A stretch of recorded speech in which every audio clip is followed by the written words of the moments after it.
Om Sarvesham Swastir Bhavatu Sarvesham Shantir Bhavatu Sarvesham Purnam Bhavatu Sarvesham Mangalam Bhavatu Sarve Bhavantu Sukhinah Sarve Santu Niramayah Sarve Bhadrani Pashyantu Ma Kaschit Dukkha Bhag Bhavit. Om Shanti Shanti Shanti. So we have learned many things in the past, and today we will move a little faster.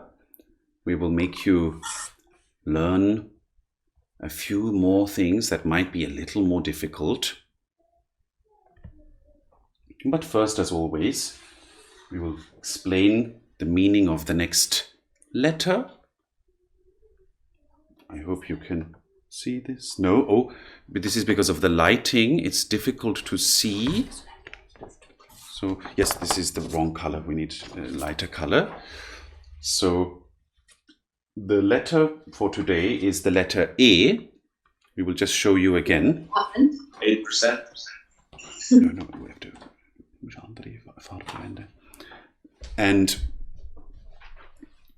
like all Sanskrit vowels and letters, it has many meanings. I will give you a few of them. In fact, A is often used as a letter for meditation. In the scriptures, it is said that just meditating on the letter A brings us joy and calmness. This is because one of the meanings of A is Jyotsna, the light of the moon. And as you know, the light of the moon has a very calming effect. So when you meditate on the light of the moon, it calms you down. So the letter A contains that energy of the light of the moon. It also means Kanti Krit. It brings about a sense of loveliness. Now I hope you can see it. Oh. Now you can see it.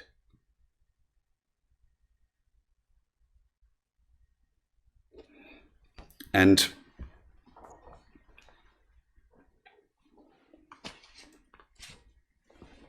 another meaning is wind.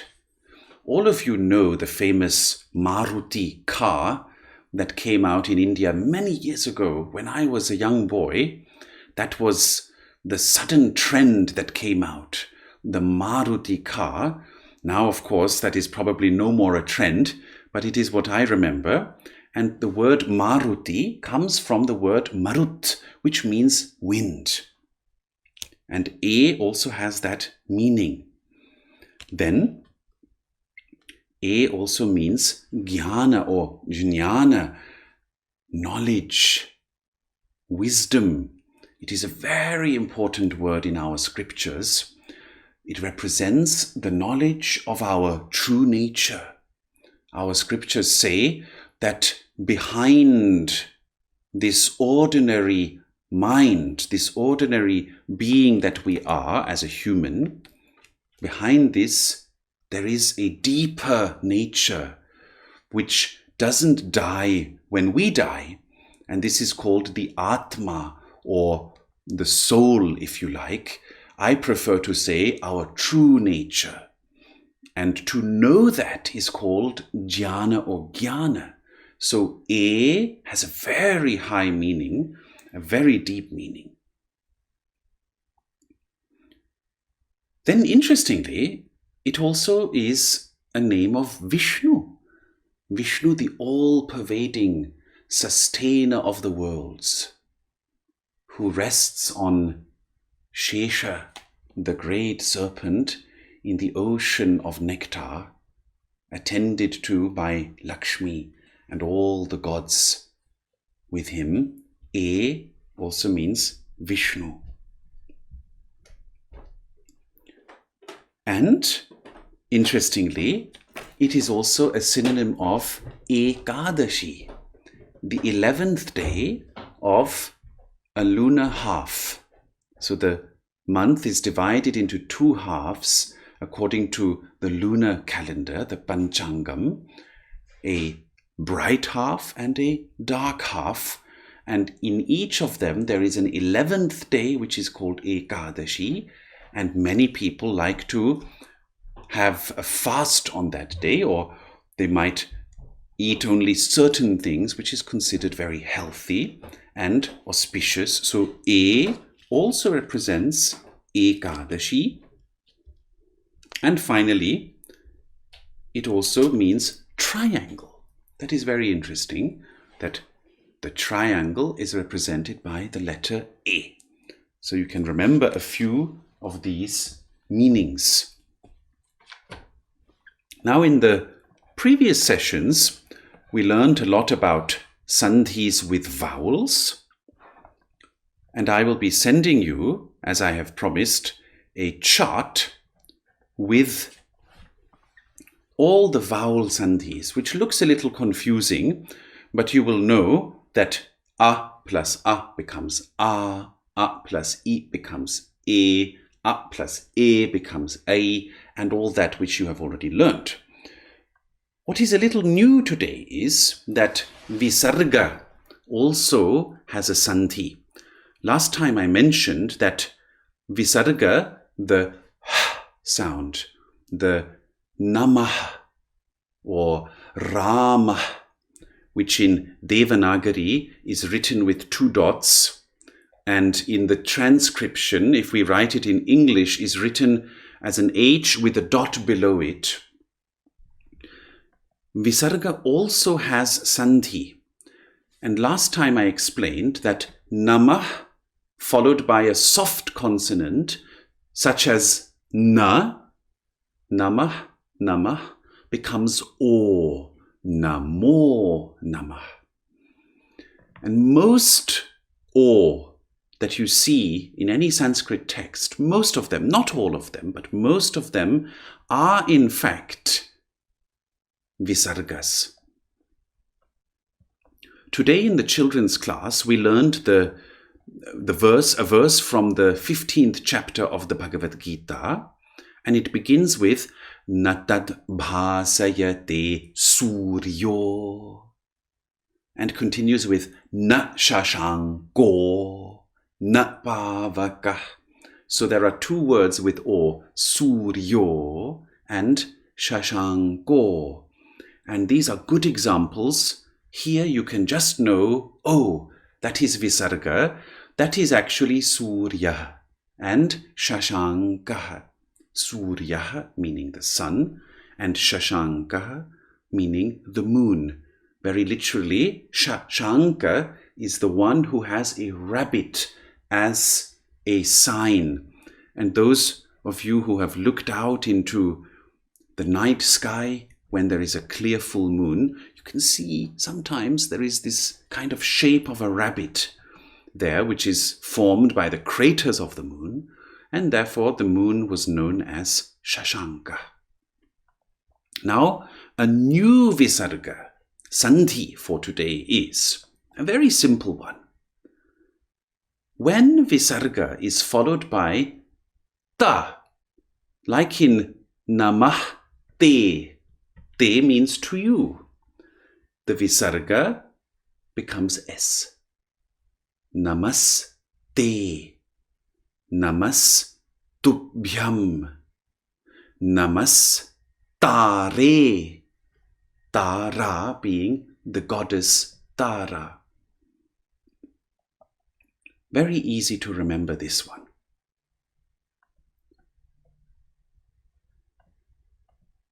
Also, in the previous sessions, we have worked on the present tense, such as bhavati, bhavanti, kridati, kridanti, khadati, to eat, khadanti. But because we don't only live and speak in the present, of course, a great yogi is always in the present in his heart, but we sometimes have to talk about the past.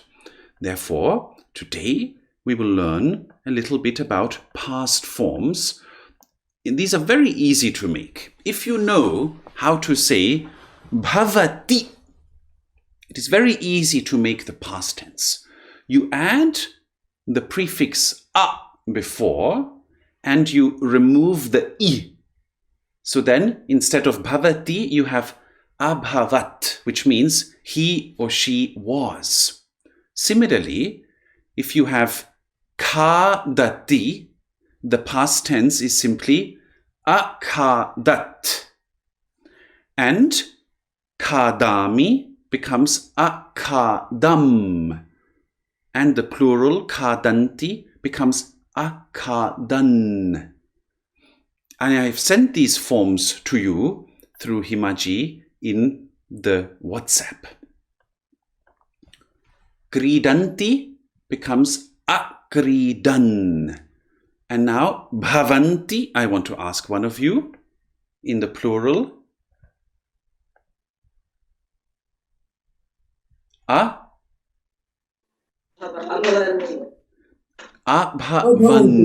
Abhavan. So you just abhavan for the plural and abhavam for the singular, for yourself. So you only learn these three for now. Abhavat, if there is one person that you are speaking about. He or she was abhavat. If there were many, abhavan. And for yourself, abhavam, I was. And someone asked, could you repeat the visarga plus ta? Yes.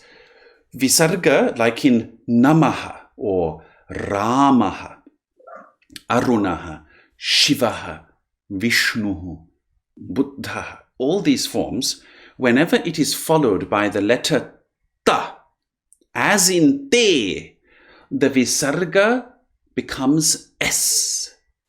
And it is so easy to remember this because this is the namaste rule. Te means to you and namah means salutation. It means bowing, salutation.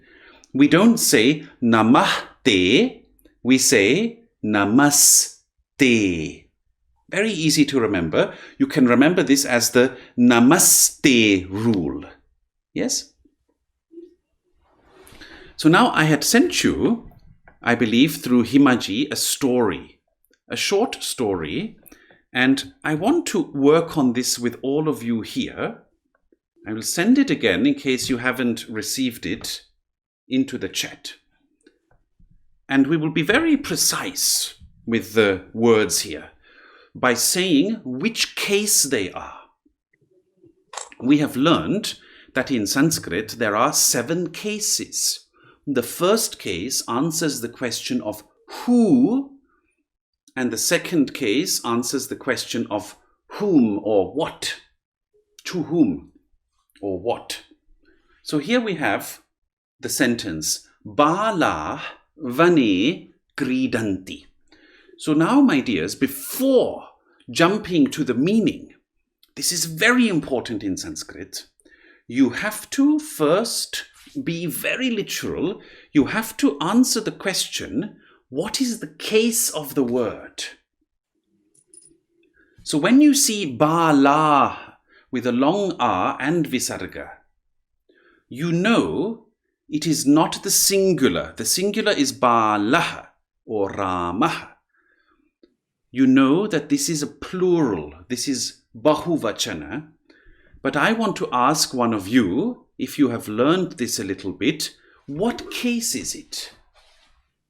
First case. It is the first case. Wonderful. And when you see the next word, you also need to identify the case. Vane. Second. No. Oh. That would be vanam. Second cases, 95% of second cases end with Okay. So Very easy to remember. third then, I think from. No, that would be vanat. Sorry, I'll let somebody else speak now. So now here, there are charts which I think we had sent you, and you can put them on your fridge, but we will send them to you again. There are charts which give you all the cases for balaha, balaha, balo, balaha, balam, balo, balan, and you can keep them at home on your fridge or in your temple shrine or whatever you have, so that once in a while you can look at the charts and you can remember, oh, there we go. So does anyone know what case vani is? Is it fourth case? Or did I do? No, the fourth case is, the fourth case you can always remember from Shiva. Namah Shivaya. That is the fourth case. Location? When? So someone said something? Location?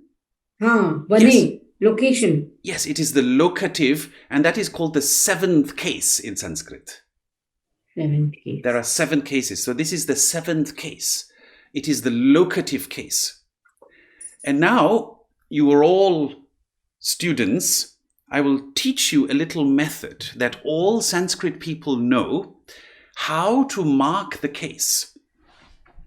Balaha is the first case, but it is not singular, it is plural.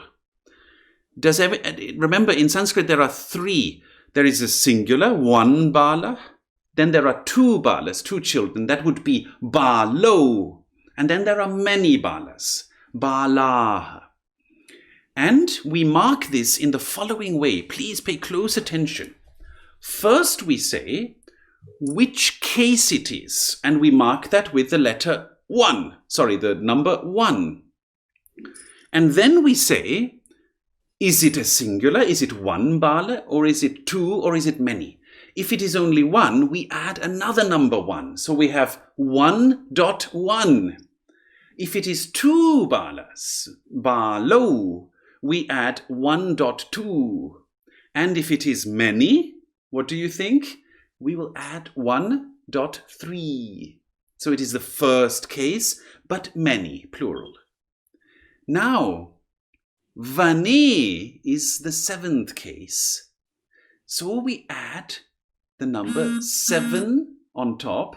We write it in small handwriting, the number 7 dot. Now I want to ask you, in this case, is it one forest or is it many forests? Anyone?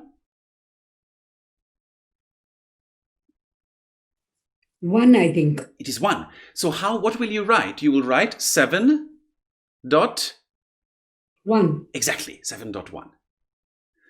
Wonderful. Balaha is 1.3. First case, plural. Vane is 7th case, 7, singular, 1. And by doing this, always, when you're learning Sanskrit, by always first thinking, what exactly is the case here and how many are there, you gain a lot of clarity. And now, kridanti is very simple. Kridanti means? Are playing. They are playing. So now you know, balaha, vane, kridanti. What is the meaning?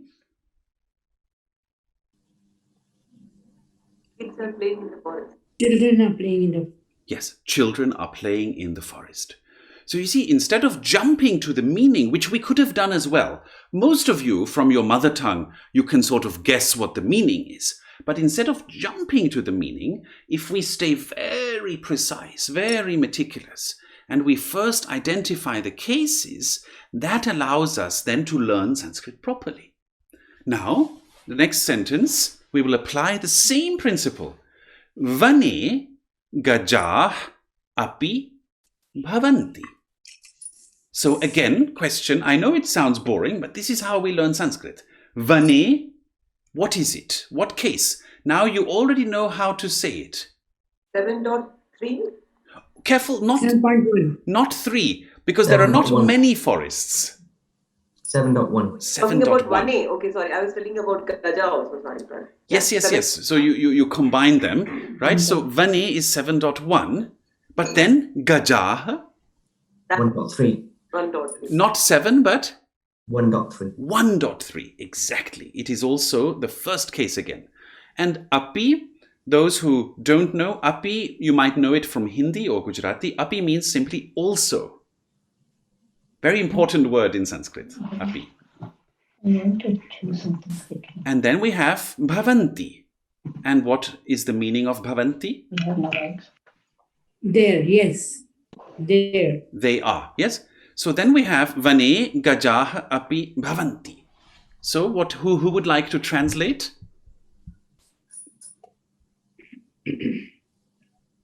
There are also elephants in the forest. The forest. Excellent, excellent, good. Now next sentence. Now here, remember the sandhi we learned today. Gajas tatra sukhena vrikshehu annam khadanti. Now this is quite a long sentence already. But Gaja. yes, so now instead of jumping already to is it 1-1 or is it 1-3, first you have to think gajas. This seems to be a sandhi. This is a sandhi. There are no S ending words in Sanskrit. So this means this is a sandhi. And what did the taklu, I always call myself taklu because I have such few hair. What did the manduka, is a frog in Sanskrit, what did the taklu say? That when a word ends in S, it is, does anyone remember the sandhi of today? Visarga gajaha. Yes, gajaha. So it is most important that you first identify the sandhi. Because without identifying the sandhi, you cannot know that it is gajaha. Is that clear to everybody? Then you will think gajas, gajas. And you might look through all your charts and you just don't find any form ending in as. So you have to first think, what is the sandhi? So the sequence in the analysis is always, even when you become a great Sanskrit scholar in the future, you still have to apply this principle. What is the sandhi? Second step, what is the case? Now, can I ask you, you just identified the sandhi. What is the case? 1.3. 1.3. Excellent. Did everyone understand this? It is the first case and it is 3 because it is the plural. Excellent. Now, tatra. Now, don't worry about the meanings here in this story because I know that most of you can guess the meanings at this level. But we're learning grammar. Now, tatra. Does anyone know tatra from their mother tongue maybe? There. Tatra means there. Sukhena is the next word.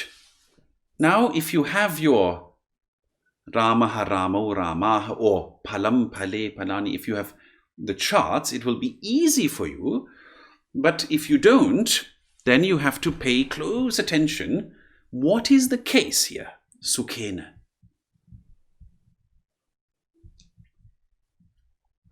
Maybe I will make it a little easy for you by posting the forms into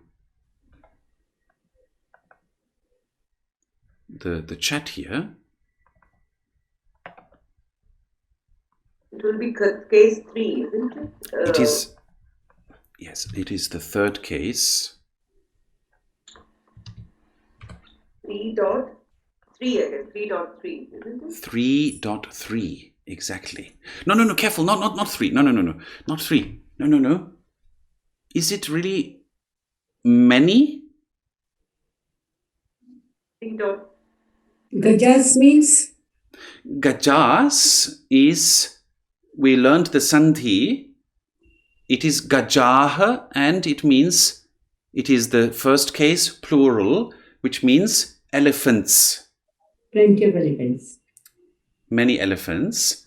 Tatra means there. Now, sukhena, madam, you said it is 3-3, but no, it is 3-1.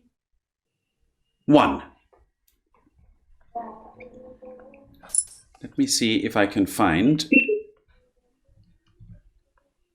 if I can post the cases here in the chat.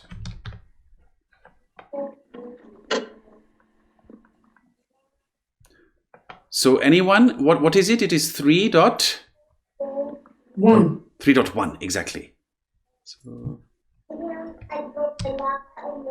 just posting it here that you can all see this.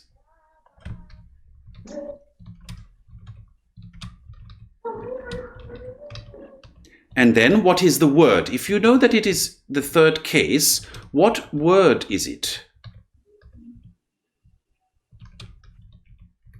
This is Sukhin, happiness. Yes, but now you're jumping to the meaning. Okay, so here you see. So with. But my question was, if you know that it is the third case, what is the word? It is sukhena, is from which word? Sukha. Sukha. Sukha. And then you know the meaning from your mother tongues. What is the meaning of sukha? Happiness. Happiness. So sukhena is the third case. Do you remember how the third case, do you remember the meaning of the third case? I think it's with happiness. With happiness. There we go. With joy, we could also translate. With happiness, with joy. And now that you know the literal meaning of sukhena, if you want to be a good Sanskrit translator, you can say, instead of saying with happiness, you can say joyfully or happily. But that is the last step in the process. You see, the first step is we identify the sandhi. The second step is we identify the case. The third step is we have to think of which word is it the case. You've just done that. Then you are very precise. You think, all right, sukha means happiness. Then very literally, the third case means with happiness. And then the last step is when you are translating in English, is that you think, can I say this differently? Do we really say with happiness in English, or could we just say happily? Is this process clear? Yes? It's very scientific, very precise. So, sukhena. Now we have the next word, vriksheshu. Now that I sent you the chart here, can you find the word that is closest to vriksheshu in this chart that I sent? Yes? Is third. Sorry? Seventh case Seventh case, Bahuvachana. bahuvachana. Seventh case, the plural. And how will you mark it when you're writing it? 7.3. Excellent. 7.3. Excellent. It is seventh case plural. And now I'm going very meticulously. Of which word is it 7.3? Tree. Yes, that's the meaning, madam. But what is the word in Sanskrit? Vriksha. Vriksha. So you see, when we're learning Sanskrit, we will say Vriksheshu is 7.3 of Vriksha, so that we know the word, all right? And then, of course, yes, Vriksha means tree. So now you have 7.3. And then we have Annam, Khadanti. But we stay with Annam. First you think, what case is it? Bahuvachan. Nitya Bahuvachan. Careful. If you think of the context, Khadanti, they are eating. Then Annam, what are they eating? And if you remember, that answers, which case answers the question what? Anyone? 2. Second case, yes? 2.1. 2.1, exactly. And if you check the chart here, Ramam is also there, and Ramam is also 2.1. So, Annam is 2.1 of which word? Anna, and Anna means food.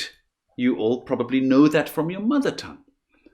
And then finally we have Khadanti, which is? Anyone?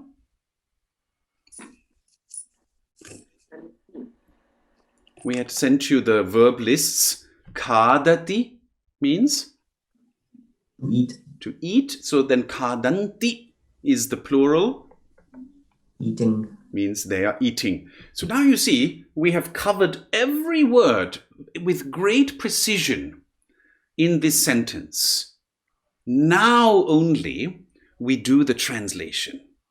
This is how Sanskrit works. We don't jump to the meaning first, even if we can guess it. Now would someone like to try translating this sentence? Gaja tatra sukhena vriksheshu annam khadanti. Would someone like to try? Don't be afraid if it's not perfect, but it's quite easy. The elephants were happily eating, Yes? What were they having eating? food. What were they eating? Annam. Annam, food. And where were they eating that food? Tatra, there. Yes, there, but where from? Where is the food located? On the tree. On? Forest. No? Plants. If you go very Trees. precisely, on the trees. Yes, vriksheshu. From the The trees. elephants were happily eating food. food from the trees. In English, we would say from the trees. In this case, the food is on the trees. Yes, the leaves, right? Leaves and sugarcane and other Leaves. food items. Now, if I said tatra gajaha vriksheshu annam sukhena khadanti, would the meaning change? Can you repeat, Acharya? If I said tatra gajaha vriksheshu annam sukhena khadanti. You know, if I rearranged the order of the words, would the meaning change? No. No. And why, sir? Why does the meaning not change? Because when you put it together, the result is the same. Because of Yes. But why? The question is why?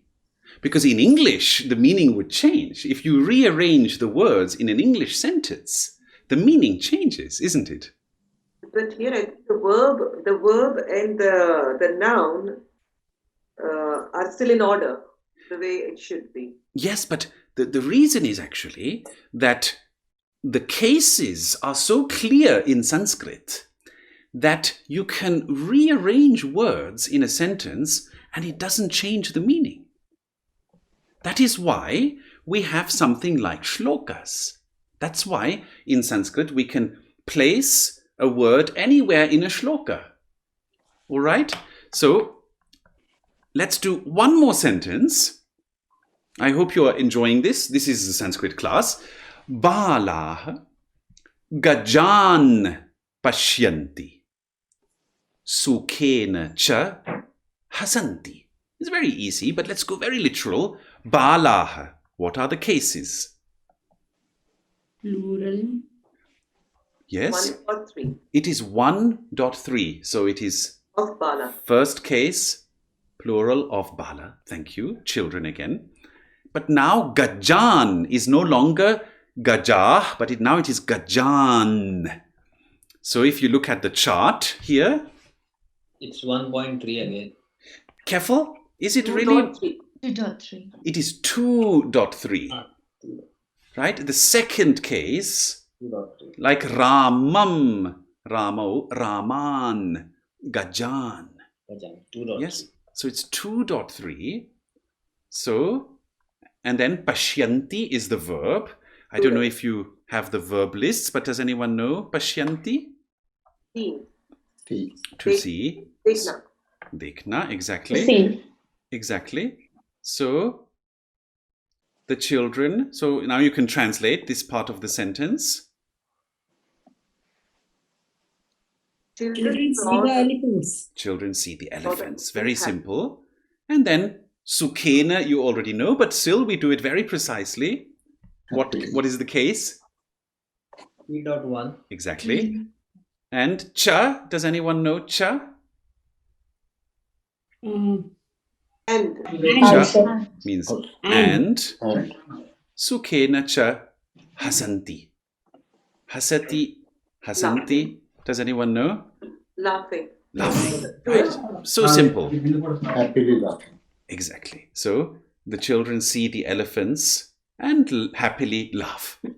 So these are simple sentences, but you have to be very precise. Very precise. Yes?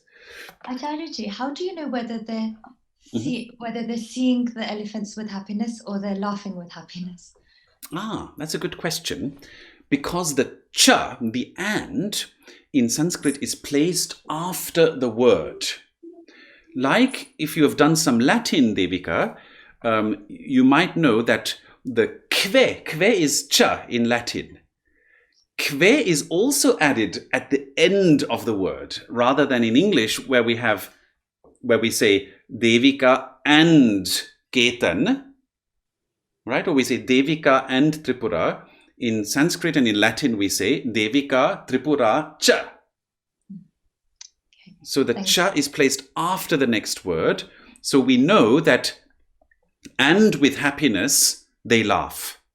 So otherwise it would be Balah Sukhena Gajan Pashyanti.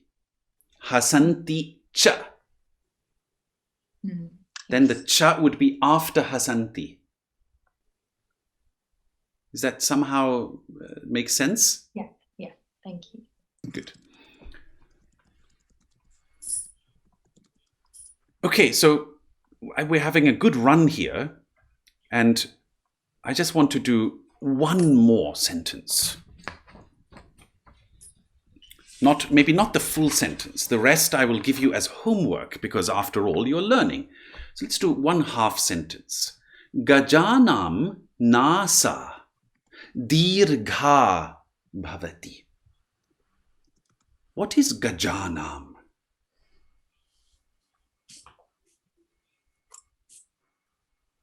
What form does it most look like? 2.1? Sorry? 2.1? No, that would be Gajan. Well, no, that would be Gajam 2.1. This is Gajanam. What does it most look like? 6. Yes. Someone said 6. And then? Is it 6.3? Yes, it most looks like 6.3. So Gajanam is genitive plural. And the genitive is translated as of the elephants. So Gajanam means of the elephants. And then what about the next word? Nasa. Nasa is simply like Nose. it means the nose, and it is 1 because it is not a masculine form. Now remember, there are also feminine forms which we will have charts of as well, and after today I will send you the masculine and the feminine so you can print them out and keep them on your fridge. So Gajanam nasa is 1. It is nominative singular. And what does it mean then? Gajanam nasa? Nose of the elephants. The nose of the elephants. And now we have dirgha bhavati. Dirgha. What is dirgha? Does anyone know the meaning of dirgha? Long. Long. And why is it dirgha here? Why not dirgham or dirgha? Bahuvachan, that's why we have No, it is not bahuvachan. No, it is... it's the feminine thing. Exactly. It is because nasa is feminine, therefore dirgha also has to be feminine. In Sanskrit, the adjective dirgha long always has to adjust to the noun, to the main word. So hastah means hand. If I want to say hastah, the hasta is long, hastah dirgha bhavati. But then nasa, I also have a long nose. Once a little boy said that I have a very long nose. Nasa dirgha bhavati. The Buddha has very long ears. Buddhasya karnam. What will we say? No, karnam is neuter. Dirgham asti. Dirgham asti, exactly. So dirgha, dirgham. They always adjust to the main word. So now, I didn't understand. How do you know? Like, because right now here your nose should be masculine side, isn't it? no, that has nothing to do with my gender. The gender of the word nasa is feminine in Sanskrit. Why do we have genders for the words which will be applicable for both boys and girls? Yes. This is you can only understand this in from Hindi or from Urdu. Kitab. The word kitab is feminine in Urdu, so we don't say mera kitab. We say meri kitab, isn't it? Right, yeah. So you say meri kitab, whether you are a man or a woman doesn't make a difference. It is the word kitab, right? Which is in Urdu is feminine. Whereas in Sanskrit, pustakam is actually neuter. But nasa in Sanskrit is feminine. So this is where it gets a little difficult for Hindi speakers. Can I ask, is any one of you from South India? I'm from South India. From which area? From Karnataka or Andhra? I'm from Andhra. Okay. I'm also from Andhra. Also from Andhra. In Telugu, do you have genders of the words? Yeah. Yeah, Strilingam, Pumlingam. Yeah. Napumsakalinga, right? So it's the same as in Sanskrit. So Mahalakshmiji, it's not your gender that matters when we say nasa dirgha. It's the gender of the word nasa that matters in Sanskrit. Okay? When you say gender of the word, the striling, pulling, and the other one is actually talking about the genders of the normal, like how we will, like mahila or kind of thing. Yes, so nasa has a gender. The word nasa has its own gender in Sanskrit, which in this case is strilinga in Sanskrit. It is not like in English, we just say the nose. We don't say she, right? But in Sanskrit, the nose is feminine. It is strilinga. So you have to get used to this, that words in Sanskrit have genders. So now someone writes, and don't worry, we'll repeat again and again. Someone writes, I'm struggling with the 7 cases. Would it be possible to revise them? Absolutely, in the next class. Yes, we will definitely do that. And I will also send you here again. I don't know if everyone received this. Himaji, in the chat, she had posted some time ago the genders, but I will post them again here. Sorry, the cases. So this is a PDF with the 7 cases. So you can download this again. But don't worry, we will repeat again and again. Vivekji, don't worry.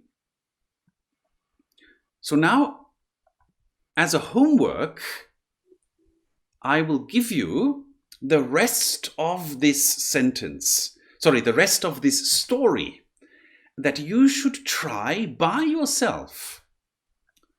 And if you feel it is too difficult to know the words, this is a resource I would like you all to open now. spokensanskrit.org. I don't know if some of you are on your phones, but it still should work on a phone as well, I think. If you could just open this one. This is one of the best dictionaries for the Sanskrit language ever created online by integrating all the known dictionaries. It is not just one dictionary, it is many, many different dictionaries included in one dictionary. So now, for example, if you don't know in the story, the next word is maybe a word that you don't know. Or let us say you don't know the word dirgha, which we just had. If you just type dirgha into this dictionary, do you get it? No matter how you write it, even if you just write it like this in English, you still get the Sanskrit word. Did it work for all of you? Yes. Yes. So this is an excellent resource. Similarly, if you don't know, in the next part of the story, you might get the word danta, and you don't know what danta means, then you will type the word danta. And then did you get it? What does it mean? If you type it like this? Tooth. Tooth, right? So you get the word. It's an excellent resource. And even verbs, my dears, even verbs you will get here if you write khadati. If you don't know the meaning of khadati and you type khadati, it actually gives you that it's a verb and it means to eat. So, can I give you as a homework the rest of the story? What you can do is mark the cases as we practice today. And I think I have to help you with two things though. Nasti iti. So this part here, this I have to help you with. This means it is not. Naasti iti. And iti is the end of what someone says. It means it's like quotation marks. Naasti iti means it is not. So this is, I think, what I have to help you with. Otherwise, you should be able to translate all this yourself and to mark it correctly with the cases. All right? So, just before we finish, we have our Sarvesham Svastir Bhavatu. Then we have Sarvesham Shantir Bhavatu, which we explained. Now we have Sarvesham Purnam Bhavatu, which I believe we also explained. Now, didn't we? Fulfillment. Or did we end with Shanti? Okay, then Purnam. It is a very well-known word. You know it from Purnamadah, Purnamidam. That is perfect. This is perfect. Here, Purnam has the sense of fulfillment, completion, fulfillment of what? Of wishes, of positive aspirations. For instance, if you have the positive aspiration for this year to improve your Sanskrit skills, then when we say Sarvesham Purnam Bhavatu, not Bhavati but Bhavatu, which means may it be, then that brings about a sense of focus, a sense of concentration. When we set the goals, may there be the fulfillment of aspirations, of positive wishes. But also the deeper meaning, which is that we gain contentment within. When we feel the opposite of Purna, then there is always some sadness, there is always some sense of disorientation, there is some sense of gloom. So Purna also has the sense of contentment that fills us from within. Patanjali's Yoga Sutra states that practicing contentment, santosha, brings about anuttara sukham. You learned the word sukham today, which means happiness. Practicing contentment brings happiness, which brings a sense of purna, a sense of fulfillment. Yes? So, Sarvesham swastir bhavatu suasti. Well-being. Sarvesham shantir bhavatu. May there be peace in the sense of the end of outer obstacles, inner obstacles, and innermost spiritual obstacles. And then, Sarvesham Purnam bhavatu. May there be fulfillment of positive aspirations for everyone, contentment. Someone asked, is there a form like aap or tum, like a polite form? Yes, definitely. It is bhavan and bhavati, not bhavati, but bhavati for a female. Bhavan and bhavati, these are the polite forms. But don't worry now at this point about that, because that might be too complicated at this stage of learning Sanskrit. And in the oldest form of Sanskrit, in fact, it is simply tvam. So Krishna addresses Arjuna with tvam, and Arjuna addresses Krishna with tvam. Acharyaji, I only asked because when you said namaste is actually namaste. Yes. So I was wondering, so is it there for everyone, or would it be like, is there a polite version of namaste and a kind of like peer level version? Yes, correct. Namaste is not impolite ever. So namo namastestu, it comes in the Gita as well, and it is the ancient greeting, or in the Upanishads we also have namaste astu. So even to gods we say namaste. So it is always fine to use te. But yes, te is the tvam form. It is the you form in the simple most. There are polite forms, but namaste is never impolite. So don't worry about that. There's one doubt. You mentioned, so you talked about bhavati. So when the sentence bhavati viksham dehi, Correct. right? Yes. Bhavati is the mother. Yes. But here, so what is the exact meaning of bhavati here? Yes. So bhavati there is in the vocative case, which don't worry, I don't want to bring too much today on your plate. Bhavati becomes bhavati with a short e, but not as the verb bhavati. There it means oh, and then it is the polite form of you.